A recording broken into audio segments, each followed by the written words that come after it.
It is considered higher than the national average. It is the only violent crime in the state of Utah that's higher than the national average. About 50 rapes are reported in St. George each year by victims who show up here at the emergency room. Whether they call police directly, they call a crisis hotline, or they come directly to the emergency department.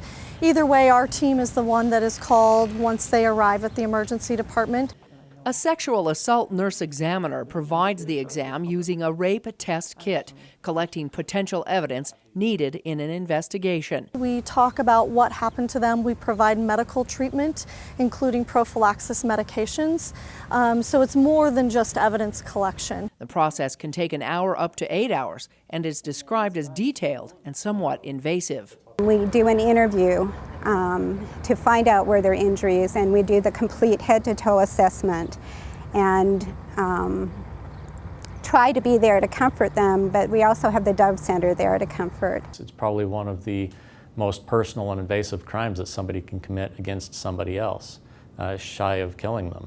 A recent study by BYU showed that rape test kits collected in Washington County in the past few years weren't always sent to a lab to be processed. One of the main reasons was due to lack of funding. Across the nation in the criminal justice community, this has been an issue of backlog evidence kits. I'm confident in saying that whenever we had a case that was prosecutable, where we needed to have the evidence from that kit, and it was appropriate for that kit to go up and be tested, it was tested. While the report about rape test kits not being submitted may be a bit shocking to some, the kit doesn't always prove the he said, she said of what really happened. So I want to be clear with the victims and the families and the people who are concerned that prosecution has continued despite the kits going forward. The sexual assault response team members say believing the victim is the first step. They say the culture about rape needs to change. You start by believing. We have to do away with victim blaming. When we only have 11.8% of our victims report, we know that we have to reach those other victims. We do that by stopping victim blaming and instead looking at the actions of the perpetrator, not looking at the actions of the victim. Since the study was released, the number of rape test kits submitted in 2014 and 2015 have gone up in Utah.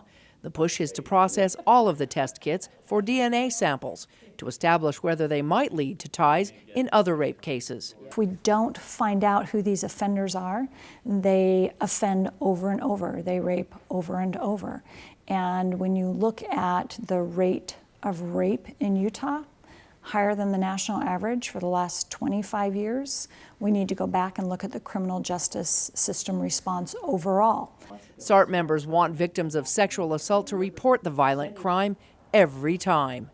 But it is important that they come within the first 5 days, and as soon as they are capable of getting into the emergency department to have that examination and interview done.